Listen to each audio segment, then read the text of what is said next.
Assalamualaikum warahmatullahi wabarakatuh. Perkenalkan, nama saya Solau Rizky NIM 20122189 dari kelas Micro Teaching kelas B. Di sini Bapak akan membahas tentang materi bersuci dari najis dan hadas. Buat anak-anak atau buat teman-teman, udah pada tahu atau belum dari materi bersuci dari najis dan hadas? Kalau belum tahu, nanti Bapak akan bahas terlebih dahulu nih satu persatu dari materi Bapak yang akan sampaikan ya.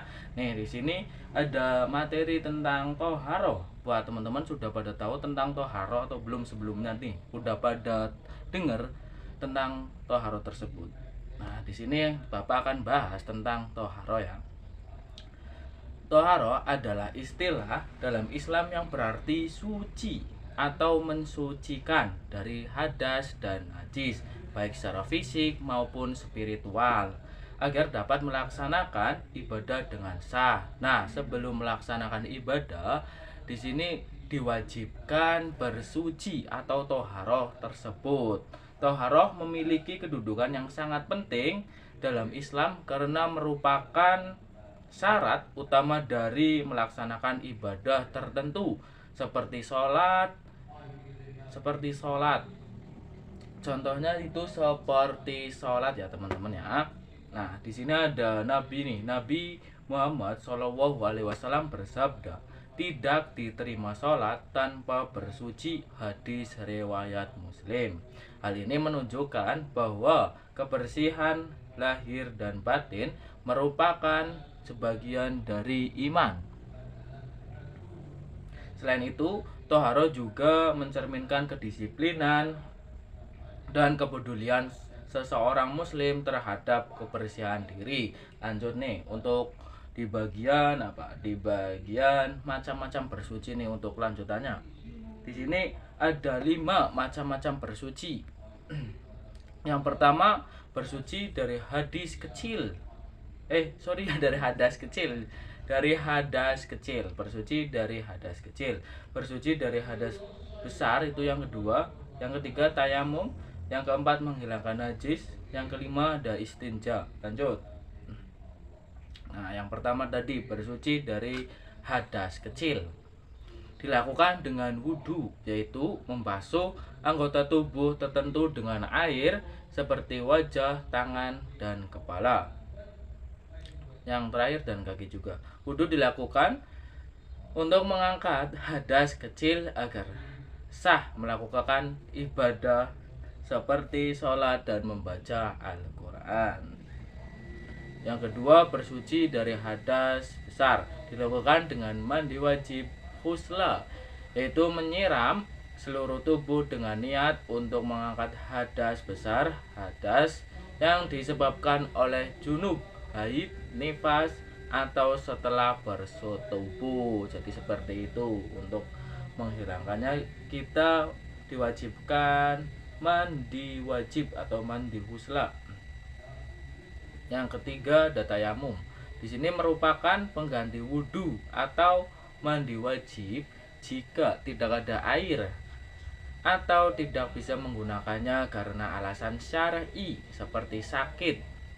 Tayamum dilakukan dengan menyentuh debu suci lalu mengusapkannya ke wajah dan tangan. Tuh, tayamum seperti itu. Yang keempat, menghilangkan najis. Di sini membersihkan najis dari tubuh, pakaian, atau tempat ibadah najis berupa air kencing, darah, kotoran manusia, hewan, dan lainnya. Cara menghilangkannya disesuaikan dengan jenis najis dan media yang terkena.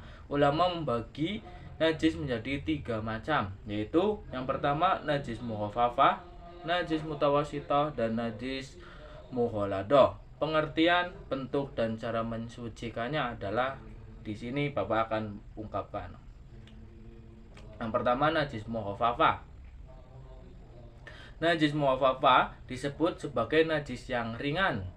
Contohnya adalah air kencing bagi laki-laki berusia kurang dari 2 tahun, berusia kurang dari 2 tahun.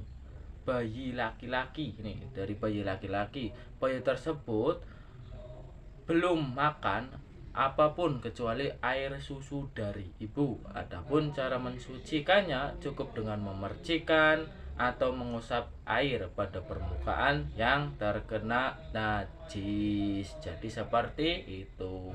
Nah, yang kedua, najis apa? Najis mutawasitoh, sorry. Najis ini termasuk pertengahan antara mukhafafah dan mughaladah. Contoh jenis najis adalah nanah, air seni, tinja, bangkai binatang, darah, dan sebagainya. Najis mutawasitoh terbagi dua macam. Pertama, najis hukmiyah, yaitu najis yang tidak tampak nyata tapi diyakini ada wujudnya, bau, dan rasanya.